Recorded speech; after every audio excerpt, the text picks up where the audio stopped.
अशुभ बोलकर अपने सर्वनाश को आमंत्रण न दो भ्राता दक्ष। सर्वनाश है? सर्वनाश तो उसी का होगा जो सर्वनाश के योग्य है।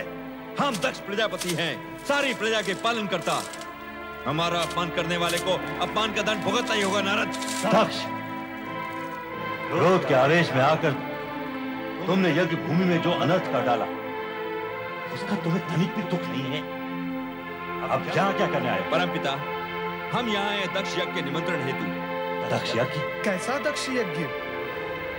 परमपिता, आपने अपना वो यज्ञ हमसे बलपूर्वक पूर्ण करवाया, उससे हम संतुष्ट नहीं हैं। इस कारण हमने निश्चय किया है कि दक्ष भूमि कनखल में एक महान यज्ञ का आयोजन किया जाए। नारायण नारायण, इस यज्ञ का प्रयोजन? नारद, ये आवश्यक तो नहीं कि हम तुम्हारे हर प्रश्न का उत्तर दें, परंतु यदि आयोजन का कारण जानना ही है तो सुनो। दक्ष यज्ञ का आयोजन करके हम शिव को सदा सदा के लिए सभी यज्ञों से बहिष्कृत कर देंगे। हम इस यज्ञ के द्वारा शिव से अपने अपमान का प्रतिशोध लेंगे। दक्ष, शिव तो साक्षात परम ब्रह्म है, तुम उन्हें क्या बहिष्कृत करोगे?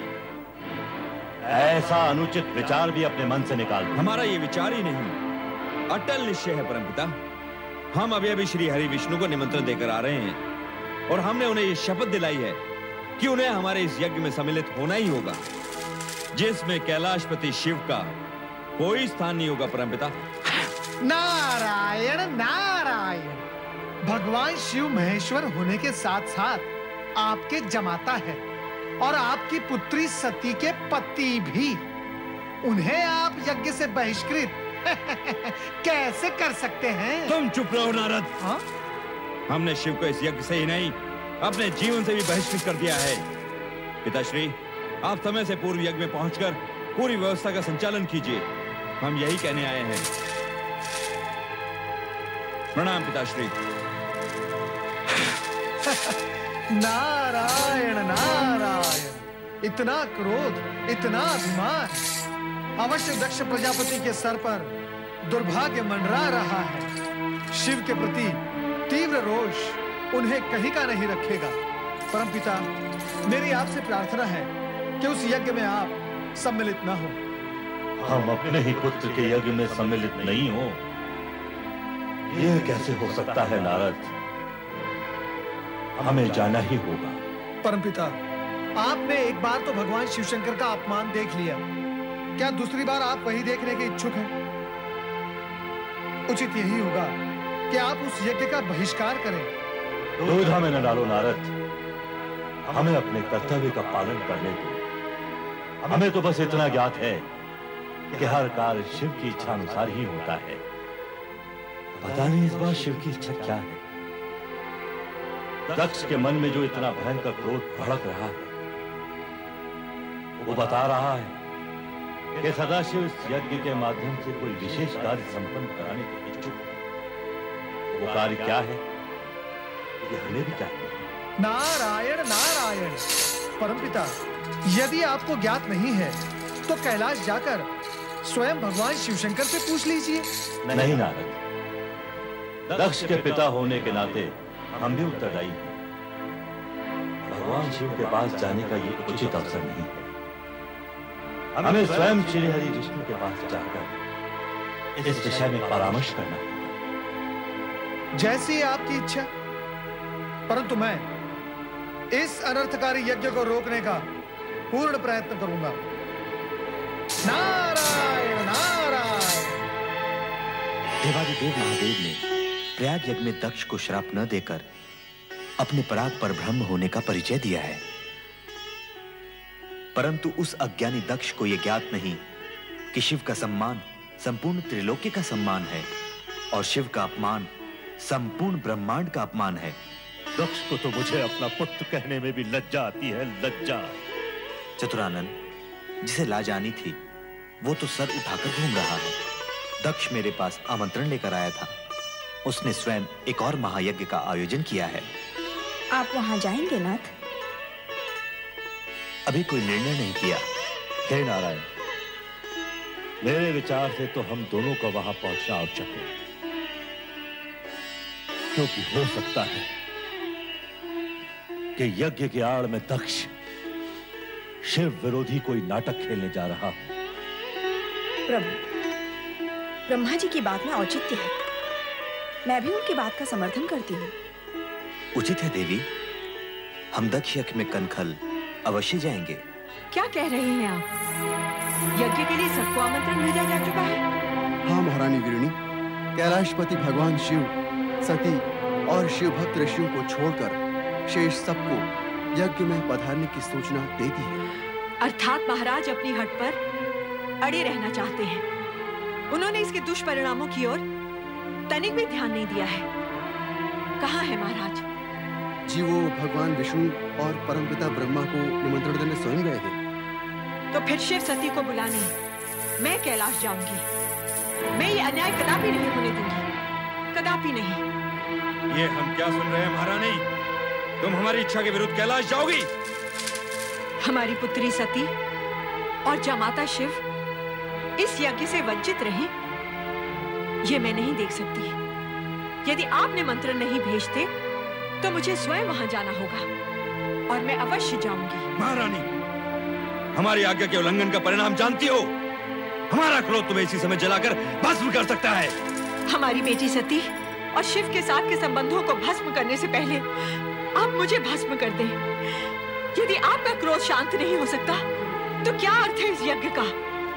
क्यों कर रहे हैं आप ये यज्ञ? हम संसार के सबसे बड़े सत्ताधारी हैं। हम जो चाहे वो कर सकते हैं। हमारे अधिकारों को चुनौती देने वाली तुम होती कौन हो? नारायण नारायण, शांत हो जाइए भ्राताध्यक्ष। आपका क्रोध जग प्रसिद्ध है, परंतु यज्ञ करने वाले को क्रोध करना शोभा नहीं देता। नारद, तुम यहाँ भी चले आए? नारायण नारायण, मैं तो बिना निमंत्रण के ही हर कहीं पहुंच जाता हूं भ्राताध्यक्ष। इसके लिए ना आश्चर्य की आवश्यकता है न क्रोध की। देवर जी, देख रहे हैं ना इनका हठ।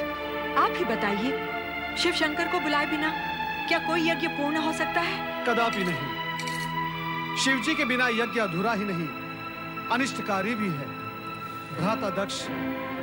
इसीलिए मैं आपको यहाँ सावधान करने के लिए आया हूँ। या तो शिव सती को निमंत्रण भेजिए या इस यज्ञ का विचार ही त्याग दीजिए। ऐसे शिव विहीन यज्ञ से किसी का कोई भला नहीं होने वाला।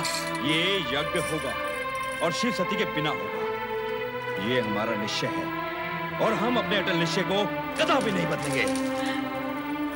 नारद जी की बात मान लीजिए, शिव सती को आमंत्रण भेज दीजिए स्वामी। अभी भी देर नहीं हुई है। यदि आपको शिव जी के पास कैलाश जाना स्वीकार नहीं है तो मैं चला जाऊंगा आपका भाई होने के नाते। भावज वीरणी की बात मान लीजिए भ्राता। एक तो तुम बिना बुलाए हमारा क्रोध जगाने यहाँ चले आए हो, दूसरे यज्ञ में हस्तक्षेप करने का साहस कर रहे हो। नारद, हम कहते हैं चले जाओ यहाँ से, चले जाओ। आप ये क्या कर रहे हैं स्वामी? देवर्षि नारद आपके भ्राता होने के साथ साथ सबके पूज्य भी हैं।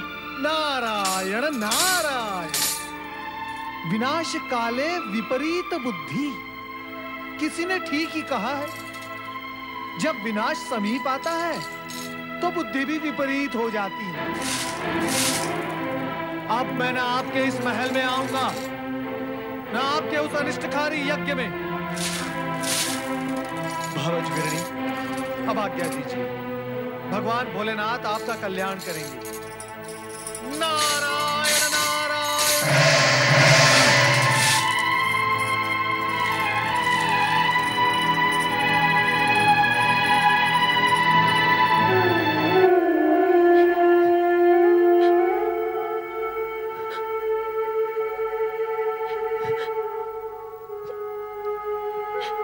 सती, तुम यहाँ अकेली क्यों बैठी हो? अरे, तुम्हारी आंखों में आंसू? तुम्हें किसी ने कुछ कहा? तुम्हारा स्वास्थ्य तो ठीक है ना? इतनी बड़ी बात हो गई और आपने मुझसे छिपाई, मुझसे, अपनी अर्धांगिनी से। किंतु यदि नंदी न बताता तो मुझे ये ज्ञात ही न होता कि मेरे पिताश्री ने उसी पर इतना विश्वमन कर डाला जिसने सृष्टि के हित को ध्यान में रखकर विष को अमृत समझकर पी डाला। क्या उन्होंने ये तक नहीं सोचा कि स्वयं एक शूद्र सी चींटी होते हुए मेरे आकाश नापते पर्वत से स्वामी से टकराने का फल क्या हो सकता है? विसार दो सती, विसार दो सारी कड़वी बातें जैसे मैंने विसार दी। कड़वाहटों के स्मरण से मन मस्तिष्क दूषित हो जाते हैं। तुम्हारा सदा प्रसन्न रहना ही उचित है। सती, भगवान शिव शंकर को चंद्र का प्रणाम। अरे सती, तुम यूं ही खड़ी हो? हम तो तुम्हें साथ ले जाने हेतु आए थे। कहाँ? पति प्रेम में तो तूने सभी को विसार दिया है सती, अपने मायके, अपने माता पिता, सबको। बात यह है कि हम लोग यज्ञ में सम्मिलित होने दक्ष महल जा रहे थे। सोचा आप लोगों को भी साथ लेते चलें, किंतु आप लोग तो अभी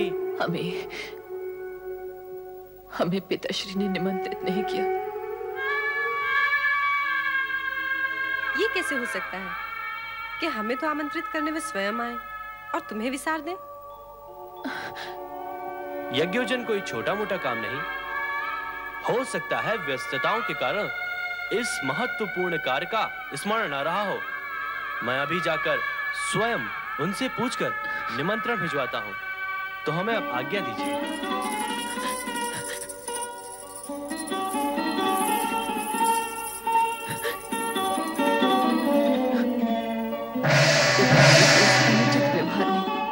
मेरे हृदय को व्यथित कर दिया है।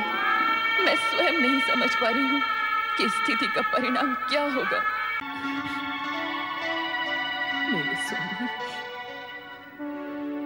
मेरे स्वामी कितने महान हैं।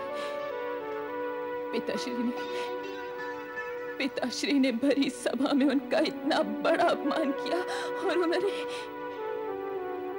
इस दुर्घटना का मुझे आभास तक नहीं होने दिया। उनके स्थान पर अगर मैं होती तो पिताश्री को भला बुरा कहे बिना नहीं रहती मैं।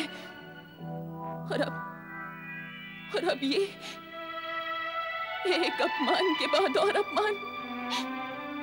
एक जामाता और पुत्रियों को तो घर में हो रही यज्ञ में आमंत्रित किया और दूसरे की उपेक्षा कर दी गई।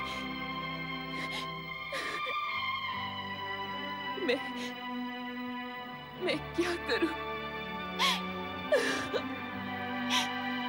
मैं क्या करूं और क्या ना करूं?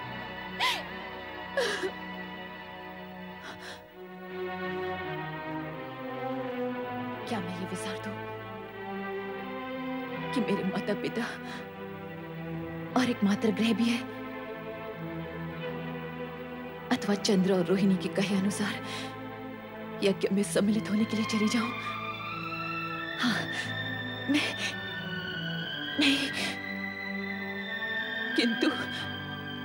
किंतु यदि पिताश्री ने मेरे स्वामी के विषय में पुनः कोई अनर्गल बातें कही तो नहीं। तो सुन लेना। नहीं, कदापि नहीं। मैं अपने स्वामी के अपमान में दो शब्द भी नहीं सुन सकती मैं। तो तू वहां जाने की क्यों सोच रही है, जहां अपमान के कांटे चुभने की अधिक संभावना हो? और जबकि तेरे पति ने भी उस प्रसंग को विसार दिया है, तो तू उनकी राख के ढेर में से चिंगारियां चुनने हेतु क्यों जाने की इच्छुक है? ये ज्ञात होते हुए भी कि चिंगारियों को हवा लग जाए तो वे भीषण अग्निज्वाला का रूप ले लेती हैं। किंतु मैं अपने हृदय में चिंगारियां समेटे हुए भी जीवित नहीं रह सकती मैं जीवित। जो होना है सो हो ले। मैं पिताश्री से ये बात अवश्य पूछूंगी कि जिनके आगे समस्त देवता भी नतमस्तक रहते हैं, उन्हें अपमानित करने का उन्हें साहस कैसे हुआ? एक बार और सोच ले, कहीं कोई अनर्थ न घट जाए। यदि मैं न गई तो यज्ञ के रूप में बिछाया पिताश्री का ये शिव विरोधी षड्यंत्र कहीं जटिलतम न हो जाए। मुझे जाना ही होगा। हाँ, मुझे जाना ही होगा। यज्ञ में सम्मिलित होने हेतु तू पुनः सदाशिव से विचार विमर्श क्यों नहीं कर लेती? उनका उत्तर संभवतः तुम्हारी दुविधा का हल निकाल दे।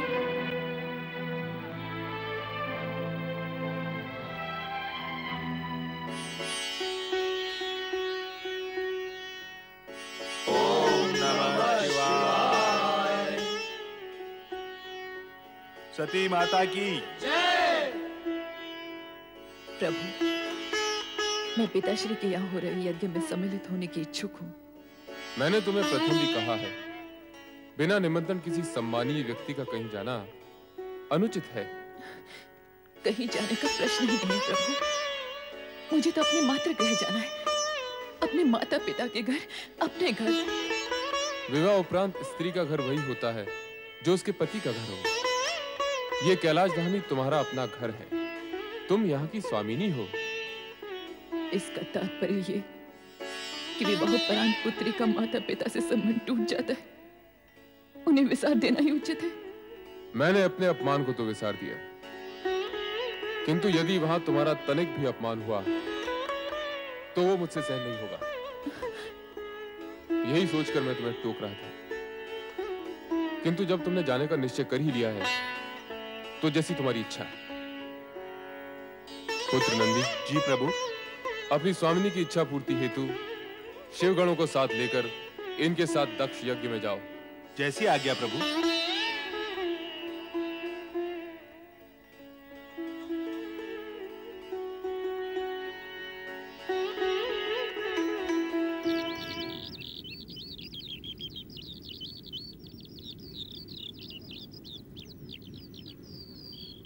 प्रजापति दक्ष, यज्ञ आरंभ करने का समय हो गया है। महारानी वीरणी को बुलवाइए। जो आज्ञा ऋषिवर। हरिओम तत्सत, हरिओम तत्सत, हरिओम तत्सत। बिना भगवान शिव की उपस्थिति के ये यज्ञ नहीं हो सकता।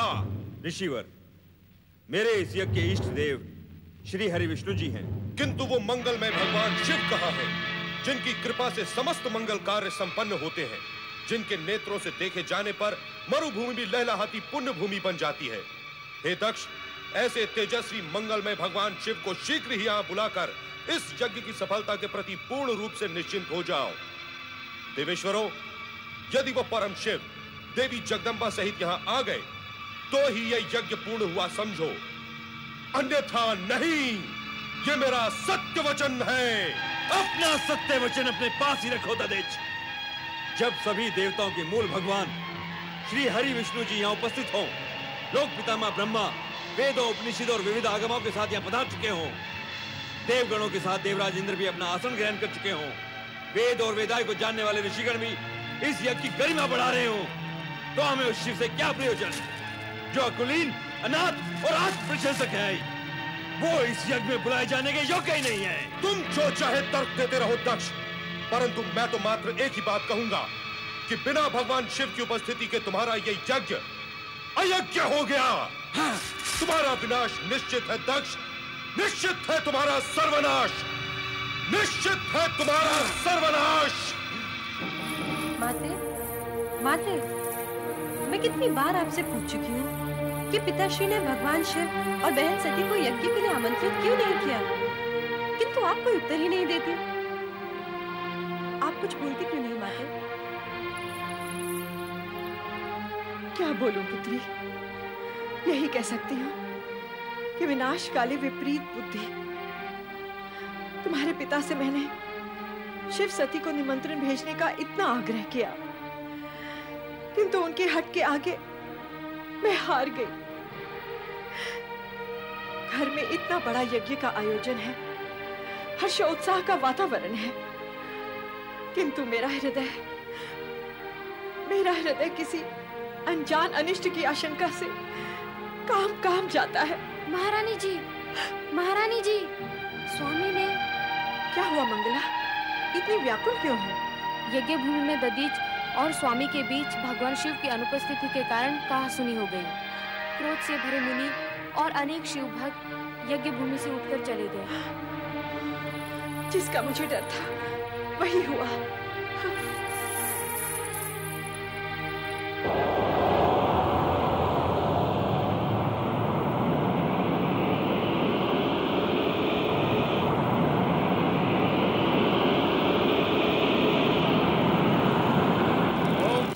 परमात्मने स्वाहा। ओम पराय परमात्मने स्वाहा। ओम पराय परमात्मने स्वाहा।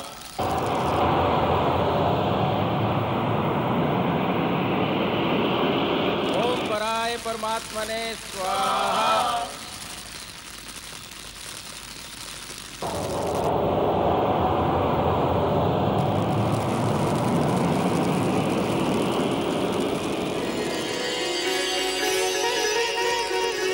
पुत्री सती, सती, सती तुम आ गई? अच्छा किया तुम आ गई।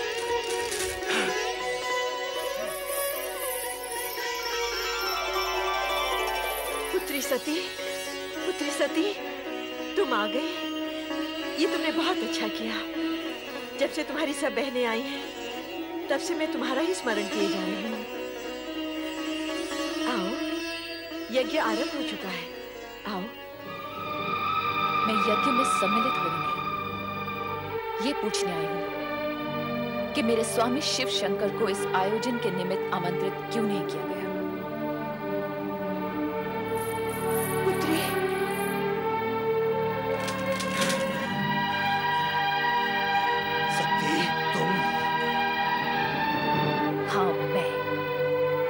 शिव की अर्धांगिनी सती हूं प्रजापति दक्ष। मैं वही सती हूं जिसने शिव को पति रूप में पाने के लिए आपकी इच्छा के विरुद्ध शिव की आराधना की थी और उनके चरणों में स्थान पाया था। ये सब हम जानते हैं। क्या तुम हमारे यज्ञ में विघ्न डालने के लिए यहाँ आई हो? यज्ञ देवताओं में श्रेष्ठ भगवान शिव शंकर को आमंत्रित न करके आपने पहले ही विघ्न डाल दिया है पिताश्री। तो फिर आप ये झूठा दोषारोपण मुझ पर क्यों कर रहे हैं? हमने जानबूझकर तुम्हें और तुम्हारे उस भूतनाथ पति को निमंत्रित नहीं किया था ताकि तुम अपनी अनुचित चेष्टाओं से इस यज्ञ के पवित्र वातावरण को अपवित्र न कर सको। हम पूछते हैं कि जब हमने तुम्हें बुलाया ही नहीं था तो तुम अपना अपमान कराने यहाँ क्यों चली आई हो? मैं आपसे उस अपमान के बारे में पूछने आई हूँ जो आपने मेरे स्वामी को नहीं बुलाकर किया है। आपका ये साहस कैसे हुआ कि देवों के देव महादेव को उनके यज्ञ भाग से वंचित रखे?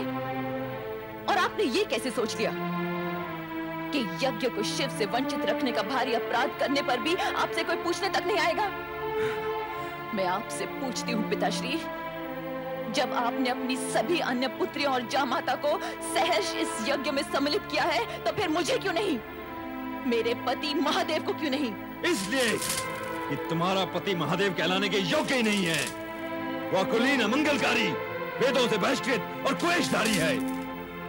भूत पिशाचों के स्वामी उस भूतनाथ के साथ हमने तुम्हारा विवाह अपने पिता ब्रह्मा के दबाव में आकर किया था और उसके लिए हम आज तक पछता रहे हैं सती, आज तक पछता रहे हैं। हाँ, जब तुम बिना बुलाए यहाँ चली आई हो तो इस यज्ञ में भाग लेकर अपने पति का यज्ञ भाग भी प्राप्त करो। बैठो सती। पिताश्री, अब भी कुछ नहीं बिगड़ा है। आप कैलाश जाकर मेरे स्वामी को आदर पूर्वक यहाँ ले आइए और इस यज्ञ को विधि पूर्वक संपन्न कीजिए। एक पुत्री होने के नाते मैं आपसे विनती करती हूँ। नहीं, नहीं, कदापि नहीं।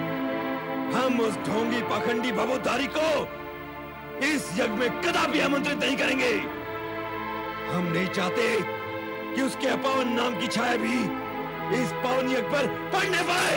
पिताश्री,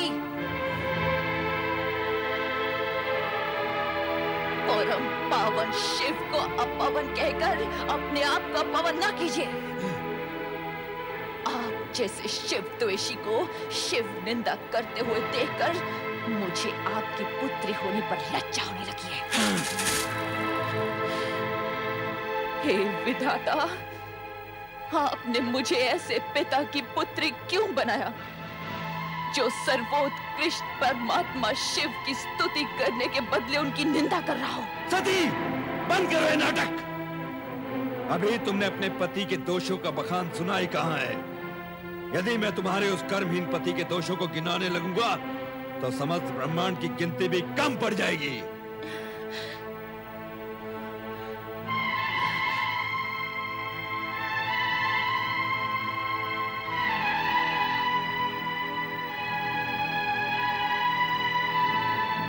सृष्टि के पालक श्री हरि विष्णु, सृष्टि के रचनाकार परम पिता ब्रह्मा, क्या आप शिव निंदा सुनने के लिए इस यज्ञ में सम्मिलित हुए?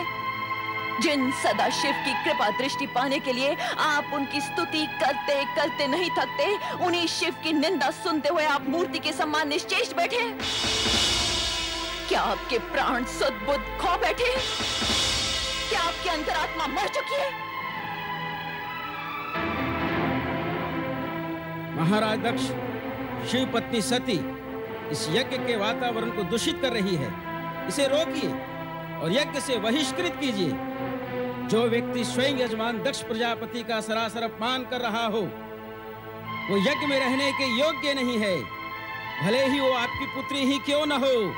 सती, इसी समय चली जाओ यहाँ से। मैं इस यज्ञ से तब तक नहीं जाऊंगी जब तक आप और इस यज्ञ में सम्मिलित होने वाले सभी लोग शिव की अवज्ञा के प्रति खेद व्यक्त नहीं करते। मैं यहां से तब ही जाऊंगी जब आप सब शिव से क्षमा मांगेंगे। मैं यहाँ शिव के अपमान का परिमार्जन करने आई हूँ, आपके कहने से चले जाने के लिए नहीं। सती, तुम यज्ञ का अमूल्य समय व्यर्थ ही नष्ट कर रही हो। हम तुमसे कितनी बार कह चुके हैं कि तुम्हारे पति वेद विरोधी, अमंगलकारी और अपावन है, इसलिए हमने उसे इस यज्ञ से बहिष्कृत कर दिया है। एक ही बात को बार बार दोहराकर हमारे क्रोध की अग्नि को प्रज्वलित न करो। या तो चुपचाप यज्ञ में भाग लो, अन्यथा चले जाओ यहाँ से, चले जाओ। दक्ष प्रजापति, आप मेरे पिता हैं।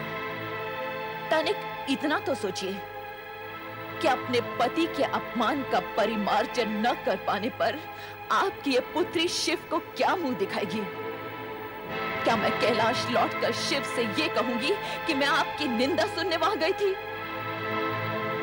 शिव निंदा सुनने वाला भी शिव निंदा करने के समान नरक का पात्र होता है। तो जहां जाना है चली जाओ, तुम्हें रोका किसने है?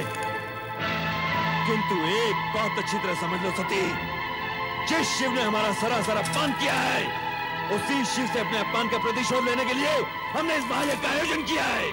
और सुनना है तो सुनो, अब शिव मेरे लिए सदा सदा के लिए बहिष्कृत है।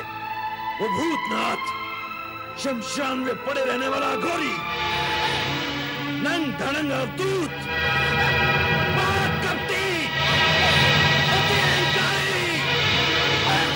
दक्ष प्रजापति, बस कीजिए। मैं पति निंदा नहीं सुन सकती, नहीं सुन सकती मैं पति निंदा, नहीं सुन सकती मैं पति निंदा, नहीं सुन सकती, नहीं सुन सकती, नहीं सुन सकती।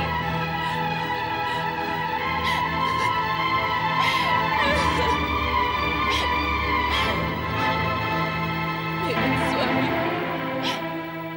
आपने मुझे न आने के लिए कितना समझाया, किंतु मैं मूढ़मती केवल पिता को 2 बातें सुनाने के लोभ में यहाँ चली आई। उस समय मैंने ये न सोचा कि यदि मुझे पति के विषय में आप शब्द सुनने पड़ गए तो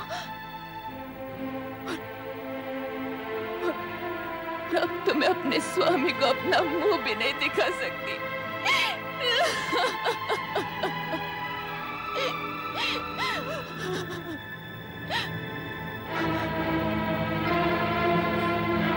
जिस स्थान पर मुझे अपने पति की इतनी निंदा सुननी पड़ी, वहीं के वहीं मैं अपने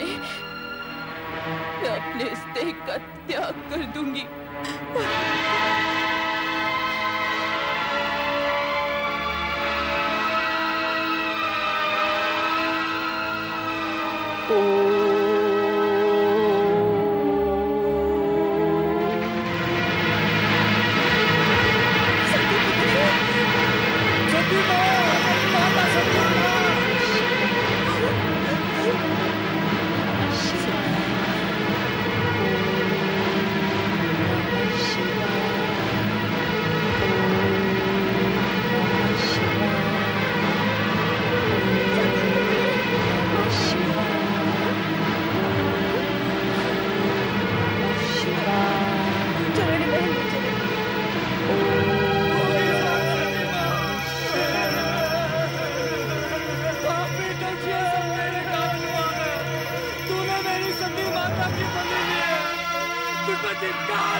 तुम्हारी ये दुर्दशा तुम अकेले लौट आए।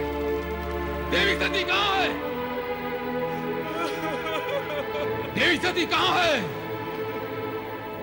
देवी सती कहाँ है?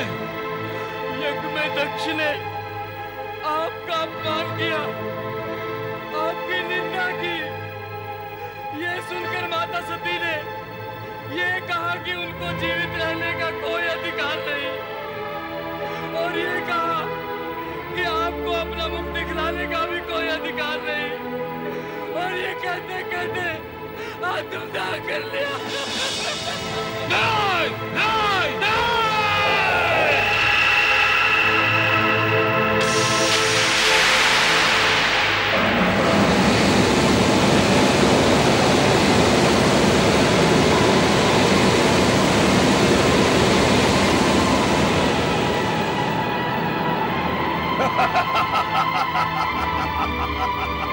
जय महारुद्र, मेरे लिए क्या आज्ञा है प्रभु? वीरभद्र, दक्ष का अहंकार हमारा विरोध है, और हमारा विरोध उसका विनाश। जो आज्ञा प्रभु। जाओ उस यज्ञ को भ्रष्ट कर डालो, और जो भी तुम्हारा विरोध करे उसे भी भस्म करने में संकोच न करना। आज विनाश लीला का वो नर्तन करना कि वहां कोई भी शिव सती विरोधी जीवित न रह पाए। जाओ, ऐसा ही होगा प्रभु। जय महारुद्र।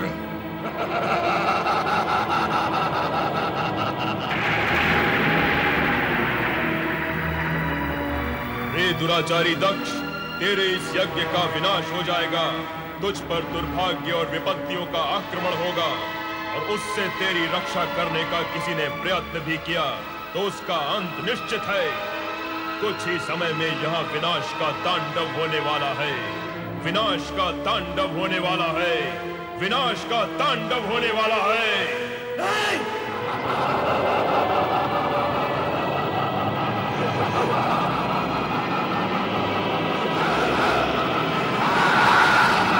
प्रभु, मेरी रक्षा कीजिए, मेरी रक्षा कीजिए प्रभु।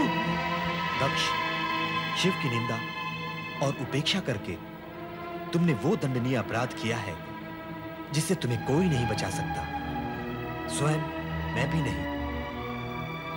तुम्हारा उद्धार हो सकता है तो चराचरपति शिव के हाथ हो। प्रभु, प्रभु,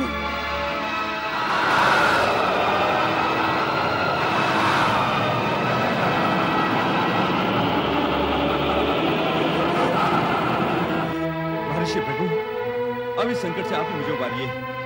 मेरी सहायता कीजिए ऋषिवर, मेरी सहायता कीजिए। अपहताः शूराः रक्षांसि वेदी सदा।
परमपिता ब्रह्मा के पुत्र हैं। उनकी मृत्यु नहीं हो सकती, उनकी मृत्यु असंभव है।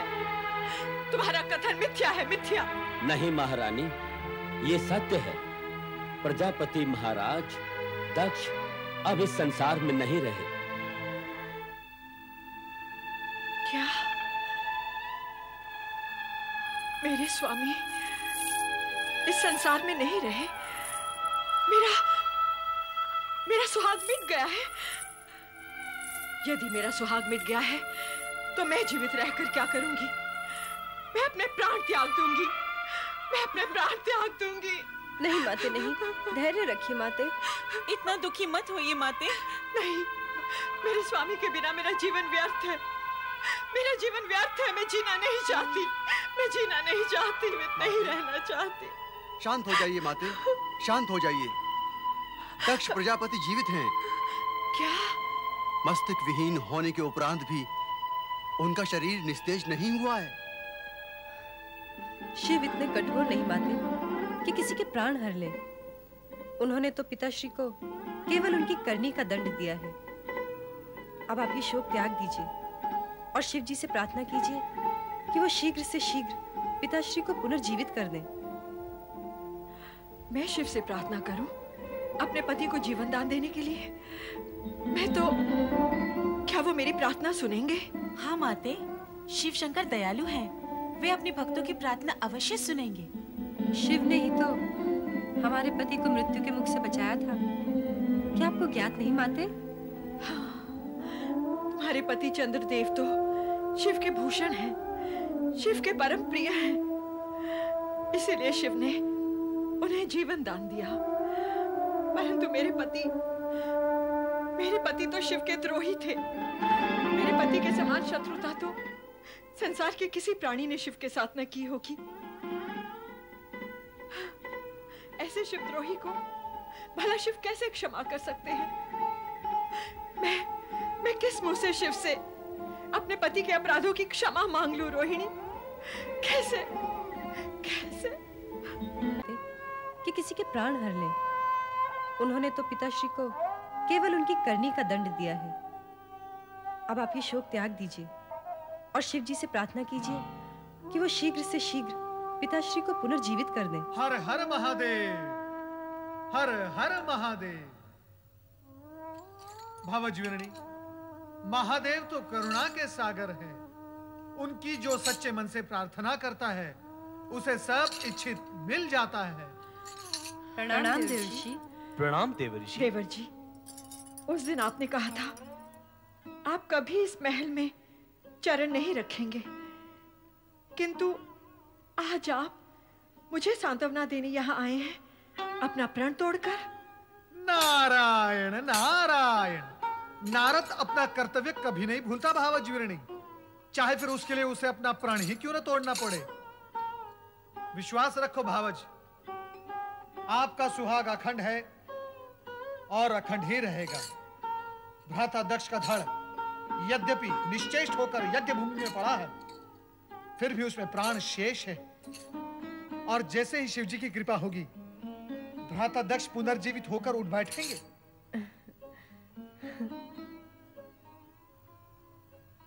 क्या बात है माते, आपको देवऋषि के कथन पर विश्वास नहीं? देवऋषि के कथन पर कैसे अविश्वास कर सकती हूँ? ये तो परम भक्त और सबके कल्याण करता है। परंतु जब अजर अमर परमात्मा सदाशिव से मैं अपने पति का जीवन दान मांगूंगी, तब यदि उन्होंने मेरी प्रिय पुत्री सती के आत्मदाह की बात छेड़ी तो मैं क्या उत्तर दूंगी? क्या उत्तर दूंगी मैं? नारायण नारायण। भावज, सती के लिए हम सबको अत्यंत दुख है, किंतु सत्य यह है कि शिव जी की इच्छा से ही सब कुछ संभव है, अन्यथा कुछ भी संभव नहीं। यह शिव की कैसी विचित्र इच्छा है, बताइए ना देवर्षि। जो संसार के सभी प्राणियों के मन से मृत्यु का भय दूर कर सकते हैं, जो मृत्यु मुख में पहुंचे हैं उन्हें पुनर्जीवित कर सकते हैं। उन्होंने मेरी बेटी सती को क्यों नहीं बचाया? क्यों अपनी ही अर्धांगिनी को योगाग्नि में जल जाने के लिए विवश किया? मेरे इन प्रश्नों का उत्तर दीजिए देवर्षि। नारायण नारायण, आप शिव लीला से अपरिचित हैं भावज, इसलिए ऐसी बातें कर रही हैं। सती तो शक्ति का अवतार थी, मृत्यु तो उसे छू भी नहीं सकती थी। तो फिर सती ने अपने प्राणों का त्याग क्यों कर दिया? सामान्य नारी के समान अपनी देह का अंत क्यों कर दिया? रोहिणी, माता शक्ति ने सती के रूप में नारी अवतार धारण किया, नारियों का आदर्श बनने के लिए। सती ने ऐसी नारी का आदर्श प्रस्तुत किया जो अपने पति के प्रति होने वाले किसी भी अन्याय को सहन नहीं कर पाती थी। सती का नाम ही आदर्श पतिव्रता नारी के रूप में हमारी संस्कृति के इतिहास में अमर हो जाएगा। तात, मेरी सती भी शिव की कृपा से पुनर्जीवित हो सकती है? नहीं, सती ने यह आदर्श सामान्य नारी के लिए प्रस्तुत किया है, जो जन्म लेकर अपने पति के लिए प्राण त्याग करती है। अब सती अपने पहले वाले रूप में आपको नहीं प्राप्त होगी, वे अब शक्ति के रूप में अजर अमर है। वे न जन्म लेती हैं, न मृत्यु को प्राप्त होती हैं। वे शिव के समान शाश्वत हैं। वे शक्ति के रूप में जगत के कण कण में निवास करती हैं। माते, अब आप सती का शोक त्याग दीजिए। वो अब हमें सती रूप में नहीं, शक्ति रूप में दर्शन देंगी। क्यों देवऋषि? हाँ रोहिणी, ये सब शिव लीलाएं हैं जो हमें दिखाई दे रही हैं। शिव लीलाओं का रहस्य आज तक कोई समझ नहीं पाया, और जब तक शिव जी की इच्छा है तब तक ऐसी विचित्र लीलाएं करके वे संसार वासियों को चकित करते रहेंगे। भावज वीरणी, मेरी ये इच्छा है कि कैलाश जाकर आप भी ये शिव लीलाएं देखें और देवादिदेव महादेव के चरणों में अपना शीश नमाकर प्रार्थना करें। तब देखना शिव जी की दया का चमत्कार। भ्राता दक्ष अवश्य जीवित होंगे। हाँ, अवश्य जीवित होंगे।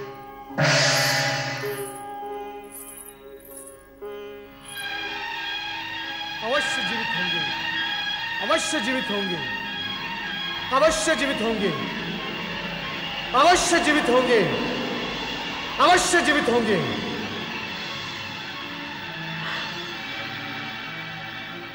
मैं भोलेनाथ की शरण में कैलाश जाऊंगी। जय महारुद्र।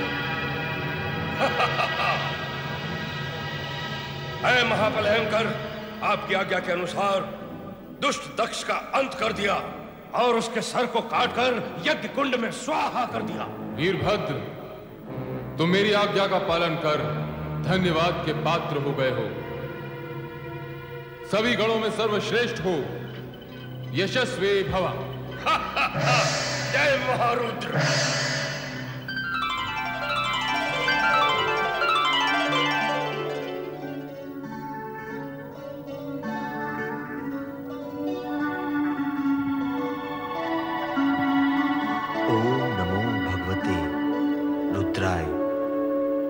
परात्पर ब्रह्म परमात्मा श्री सदाशिव को प्रणाम। करुणा सागर भक्त वत्सल भगवान शिव शंकर को वंदन।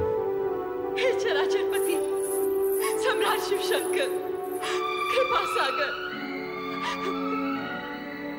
मैं वो दुर्भाग्यशाली स्त्री हूँ जिसने एक हाथ से अपनी पुत्री सती को खो दिया है और अब दूसरे हाथ से उस पति को खोने जा रही हूँ जिसका सिर विहीन शरीर तड़पता देखकर मुझ पर हर पल मृत्यु का पल होकर टूटता है। ये जानते हुए कि जो भी हुआ है उसके उत्तरदायी मेरे पति ही हैं। मुझे ये कहने का अधिकार नहीं कि मेरे पति को उन कष्टों से मुक्त कर दो और जीवन दान दो, किंतु इतना अवश्य कहूंगी कि उनके कष्टों का अंत कर दो। उनके कष्टों का अंत कर दो। उनके कष्टों का अंत कर दो। उनके कष्टों का अंत कर दो। उनके कष्टों का अंत कर दो, उनके कष्टों का अंत। हे सदाशिव, कष्ट का अंत आप कैसे करेंगे ये तो आप ही को ज्ञात होगा, किंतु मैं आपसे ये प्रार्थना अवश्य करूंगा कि दक्ष को जीवनदान मिले और अपूर्ण यज्ञ संपूर्ण हो सके। दक्ष से मेरा कोई बैर नहीं श्री हरि। जो हुआ, जो हो रहा है और जो होगा विधाता के संकेत के बिना असंभव है। अस्तु, आप सबकी इच्छा का सम्मान करते हुए मैं दक्ष को अवश्य जीवन दान दूंगा, अवश्य। स्वामी, स्वामी, स्वामी, स्वामी कहाँ तुम? स्वामी,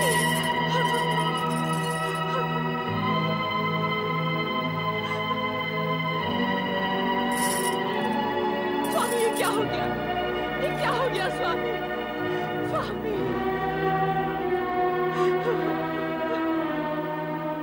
प्रभु कृपा कीजिए, कृपा कीजिए भोलेनाथ, कृपा कीजिए।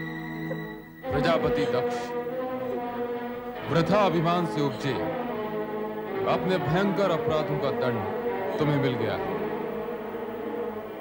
अब अपने अपूर्ण यज्ञ को पूर्ण करने के लिए तुम्हें अजामुख बनाकर नया जन्म दिया जा रहा है। तुम्हें यह मुख देने के पीछे तात्पर्य है कि इसे देखकर संसार वासियों को तुम्हारे कर्म सदा के लिए याद रहेंगे और वे अपने आप को ऐसे कर्मों से दूर रखने का प्रयत्न करेंगे। कल्याण भवतु।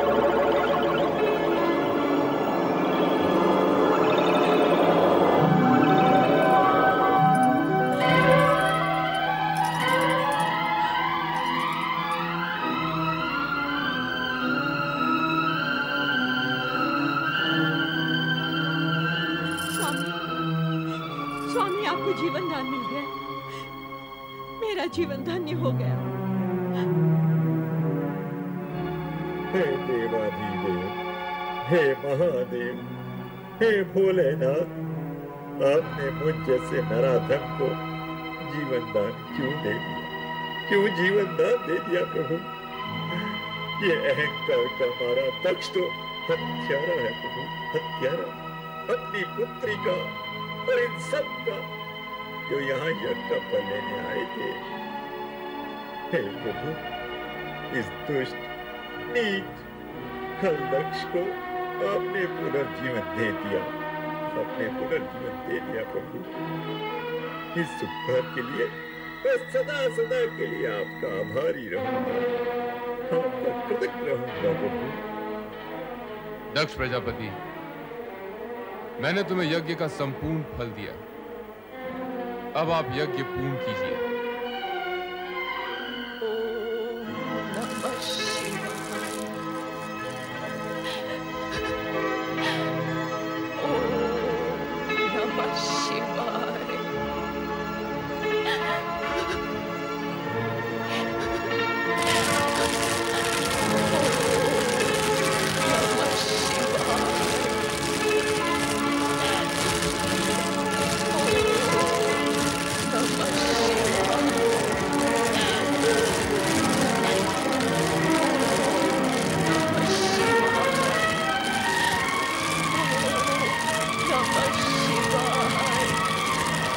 सती,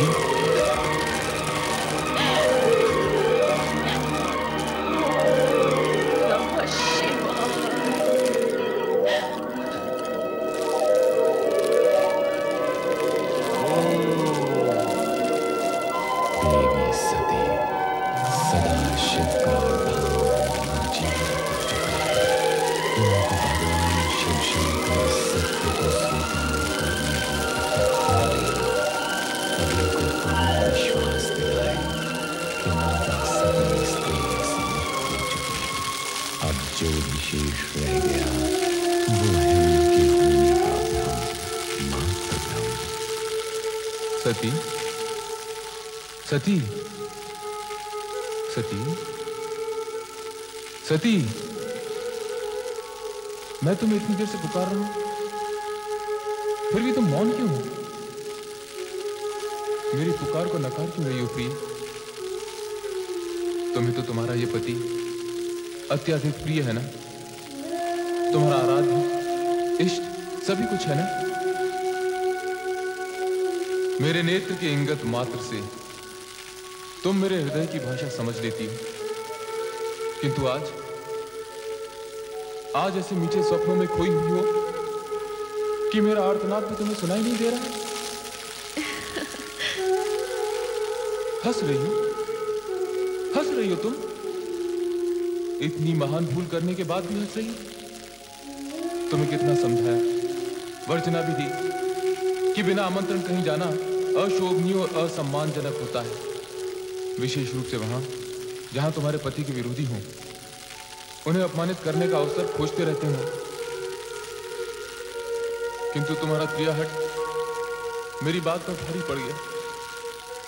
तुम दक्ष यज्ञ में चली गई और स्वामी, आश्चर्यचकित न होइए स्वामी। मैं सती पुनः वहीं पहुंच चुकी हूं जो मेरा स्थायी आसन है, आपका हृदय। हाँ स्वामी, मैं आपको वहीं से पुकार रही हूं। पुकार रही हूं, किंतु अपने नेत्र क्यों नहीं खोलती प्रिय? तुम्हारे कमल समान ये नेत्र, जिनमें न जाने कितनी बार मैंने स्वयं को देखा है। सती, चेतन हो जाओ, अपने पूर्ण रूप में मेरे सामने आओ प्रिय। स्वामी, आप अपना ही वचन स्मरण कीजिए और मन की आंखें खोल कर देखिए। हम दोनों शिव शक्ति भिन्न नहीं है, एक ही परम तत्व साक्षात परब्रह्म है, जिसका ब्रह्मांड साक्षी है।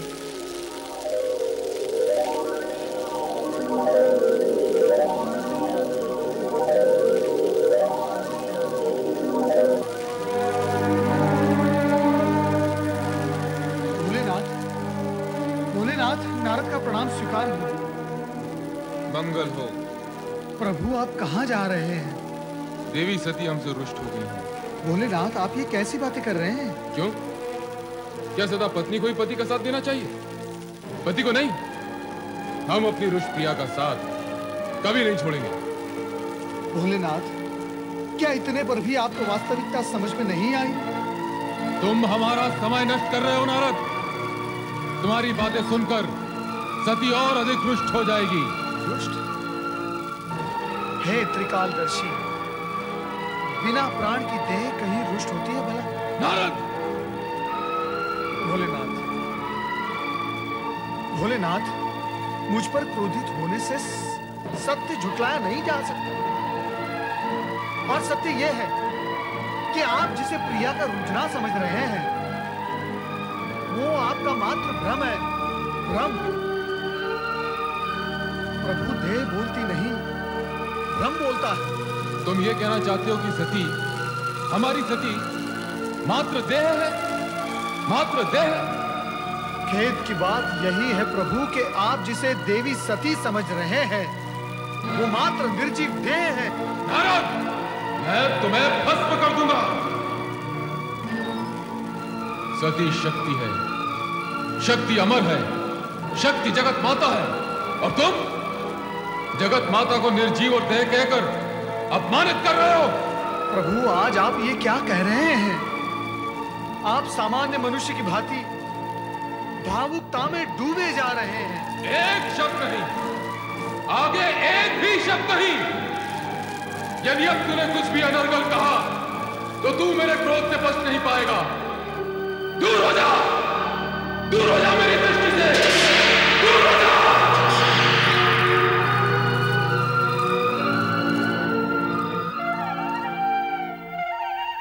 माता सरस्वती नमः। ब्रह्मदेवाय नमः। ब्रह्मदेवाय नमो नमः।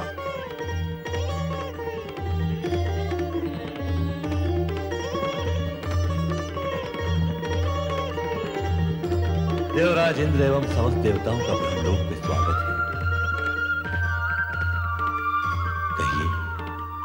कैसे आना हुआ? परमपिता, देवी सती के आत्मदाह के पश्चात श्री शिव शंकर उनका शव लेकर विक्षिप्त से यहाँ वहां विचरण कर रहे हैं। उनका क्रोधमय रूप देखकर ऐसा लगता है कि कहीं उनका ये भाव इस सृष्टि का संहारक न बन जाए। और कहीं ऐसा हुआ तो आपकी रचना देखते ही देखते अस्तित्वहीन हो जाएगी। रक्षा कीजिए, सृष्टि की रक्षा कीजिए परमपिता, अन्यथा सृष्टि को नष्ट होने में कुछ ही क्षण शेष रह गए हैं। ये तुम क्या कह रहे हो नारद? हाँ परमपिता, मैं स्वयं देख कर आ रहा हूँ भगवान शिव का वो अकल्पनीय विनाशकारी रूप। विनाशकारी रूप? विनाशकारी रूप? शिव अर्थात मंगल, कल्याणकारी रूप, विनाशकारी? मेरा तात्पर्य है ये जो उनकी विक्षिप्त अवस्था है वो ही विनाश लीला का कारण बनेगी। वो तो मानते ही नहीं कि माता सती आत्मदाह करके निर्जीव हो गई है। तुमने उन्हें समझाने की चेष्टा नहीं की? परमपिता की, परंतु उसकी प्रतिक्रिया स्वरूप उन्होंने मुझसे ये कहा कि तुम माता सती को निर्जीव कह रहे हो, मैं तुम्हें भस्म कर दूंगा। और बस मैं भयभीत होकर यहाँ चला आया। परमपिता, ये सब सुनकर तो ऐसा लगता है कि अब शिव का तीसरा नेत्र खुलने में अधिक विलंब नहीं है। और यदि ऐसा हो गया तो इस सृष्टि के भस्म होने में एक क्षण भी नहीं लगेगा परमपिता, एक क्षण भी नहीं लगेगा। अब आप ही कोई उपाय कीजिए और उन्हें शांत कीजिए। शांत कीजिए प्रभु, शांत कीजिए, शांत कीजिए प्रभु, शांत कीजिए। शांत देवगणों, शांत। इसका उपाय हमें श्री हरि विष्णु ही बताएंगे। चलिए वैकुंठ का।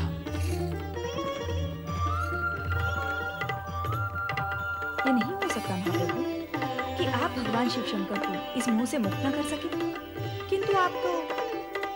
जो शिव स्वयं जगत के अधिपति और ज्ञान विज्ञान के अधिष्ठाता है, उन्हें कोई क्या समझाएगा? देवी देवता ही क्यों न हो, स्त्री पुरुष रूप पाकर और पाणी ग्रहण करने के बाद पति पत्नी बन जाने के उपरांत बिछोह इतनी सरलता से स्वीकार भी नहीं किया जा सकता।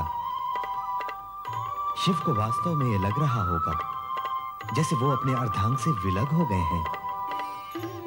ये दुख असहनीय कमले। जगदीश्वर श्री हरि विष्णु की जय। महादेवी माता लक्ष्मी की जय। मंगल भव। ब्रह्मदेव, आप सभी देवता चिंतित दिखाई दे रहे हैं। आपको तो भली भांति ज्ञात है कि चिंता का विषय क्या है। हाँ, तो क्या सोचा आपने? सोचा तो कुछ भी नहीं, किंतु चिंतित हूं। ब्रह्मा, विष्णु और महेश तीनों एक दूसरे के पूरक हैं, तीनों एक दूसरे से जुड़े हुए हैं। तो सती मोह भंग कराने हेतु क्यों न हम शिव की आराधना करें? किंतु इससे क्या होगा प्रभु? शिव की विरह जनित उन्माद अग्नि को क्या आराधना का जल शांत कर पाएगा? आप ही कोई उपाय बताइए ब्रह्मा जी।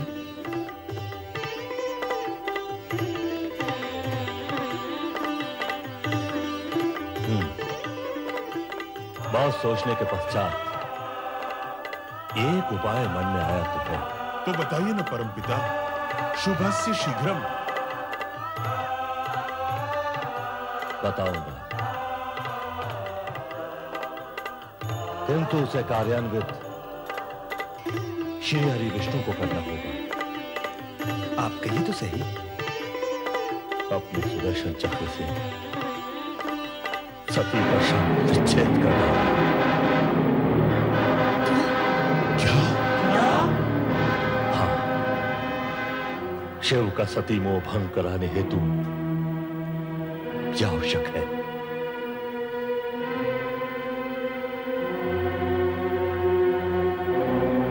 ब्रह्मदेव, मैं आपकी आज्ञा का पालन करने को तत्पर हूं, परंतु कुछ समय के पश्चात। जैसी आपकी इच्छा, किंतु ध्यान रहे कि समय की अवधि इतनी अधिक न हो जाए कि अनर्थ का रूप ले ले।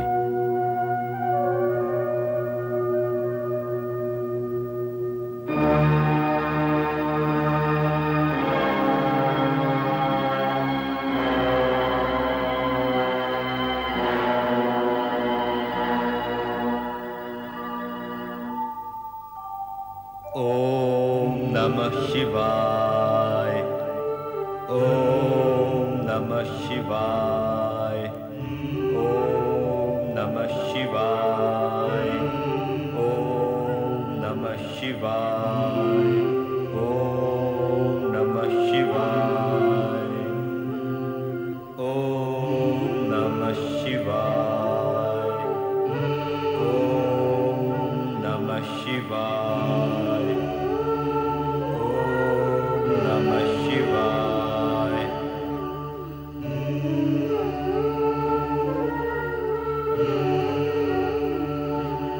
हे सर्वशक्तिमान महेश्वर सदाशिव जी, संपूर्ण संसार आपकी लीला से स्तब्ध और चकित है। देवता आदि और आपकी कामना के वाहक स्वयं ब्रह्मा जी और मैं किंग कर्तव्य विमूढ़ हैं। किसी की भी समझ में नहीं आ रहा है कि क्या किया जाए। और ब्रह्मा जी ने जो मुझे उपाय बताया है उसका ध्यान करते ही मन कांप उठता है। मैं जानता हूं कि मुझे जो करने के लिए कहा गया है वो सब आपको ज्ञात है।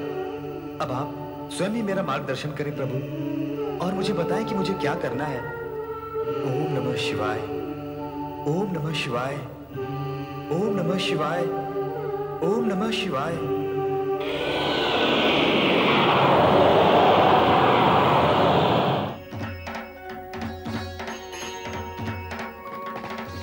श्री हरि विष्णु,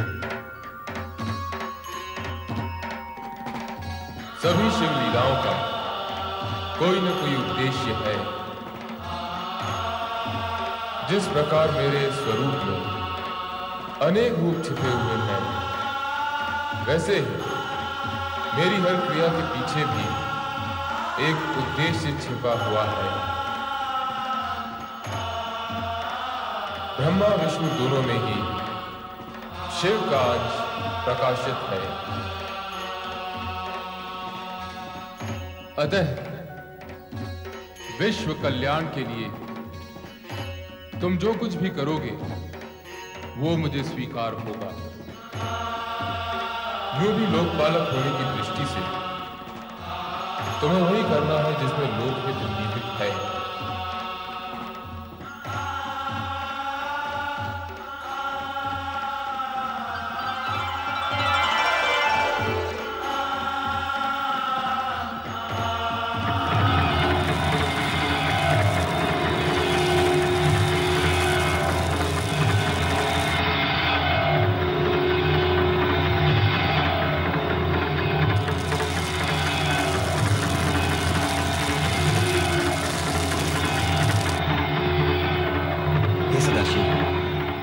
आपसे अनुमति तो ले ही ली है, परंतु एक निवेदन भी करता हूं कि इस सुदर्शन चक्र से देवी सती का शव विच्छेद मात्र सृष्टि समृष्टि की रक्षा करने हेतु ही कर रहा हूं। और समृष्टि की रक्षा दूसरे शब्दों में आपकी लीला को नया मोड़ देने का बहाना भी बनेगी। मुझे अनुमति दे प्रभु।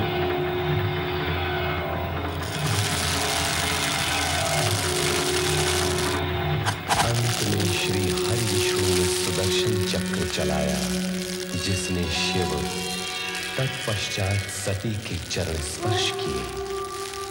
चक्र ज्यों ही सती के मस्तक की ओर गया, एक तीव्र ज्योति पुंज उभरा, जिसमें से प्रकाश की धाराएं भूमंडल की ओर जाने लगी। ये ही ज्योति पुंज कालांतर में शक्तिपीठ कहलाए और इस प्रकार आर्यावृत में 51 शक्तिपीठों की स्थापना हुई। माता शक्ति, जो भगवान शिव की पूरक है, ज्योति रूप में इन शक्तिपीठों में विद्यमान है।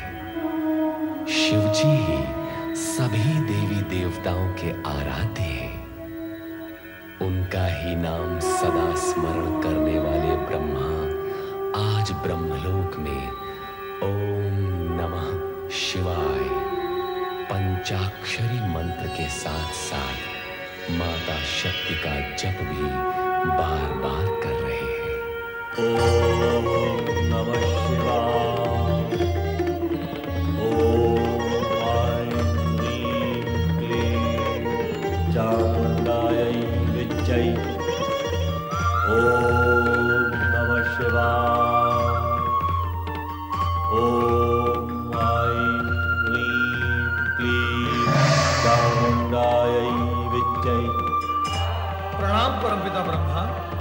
परम पिता को देवराजेंद्र और समस्त देवताओं का प्रणाम स्वीकार। पधारी देवराज, देवर्षि और देवतागणों। नारायण नारायण, हम आश्चर्यचकित हो रहे हैं परम पिता। किस बात पर आश्चर्यचकित हो रहे हैं?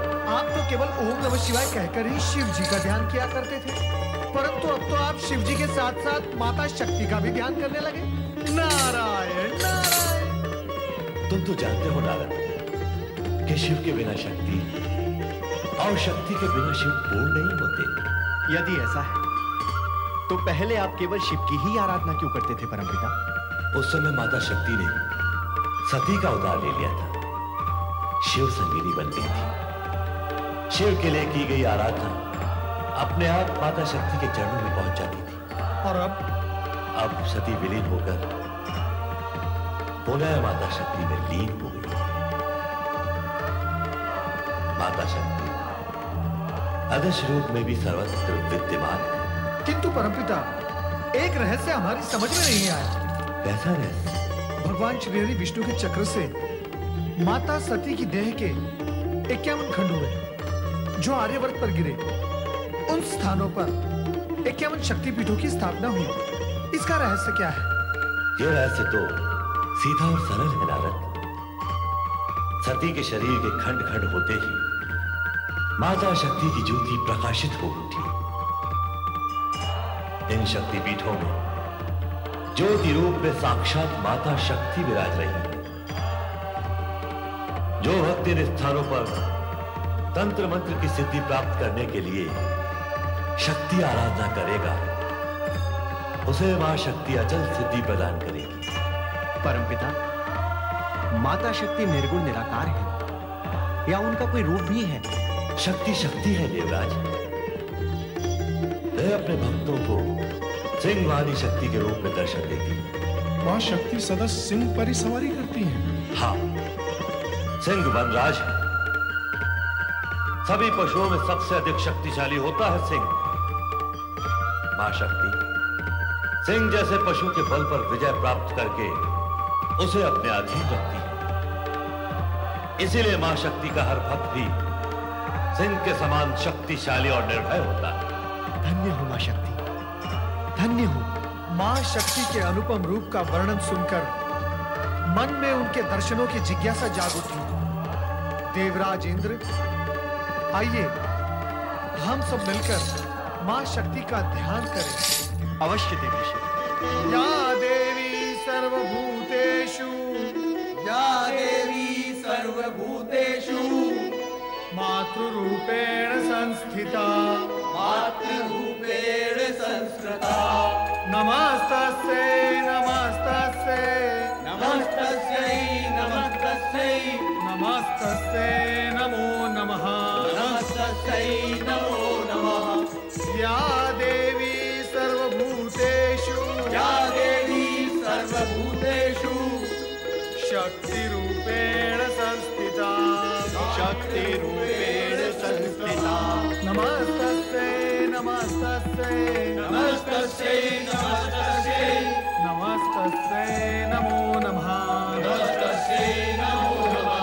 या देवी सर्वभूतेषु, या देवी सर्वभूतेषु मातृरूपेण संस्थिता, मातृरूपेण संस्थिता।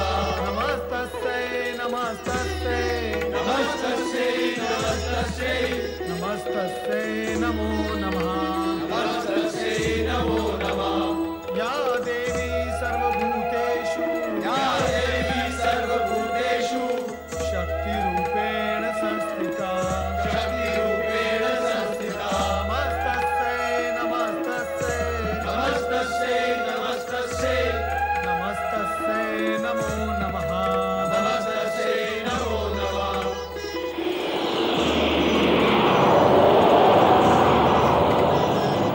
हे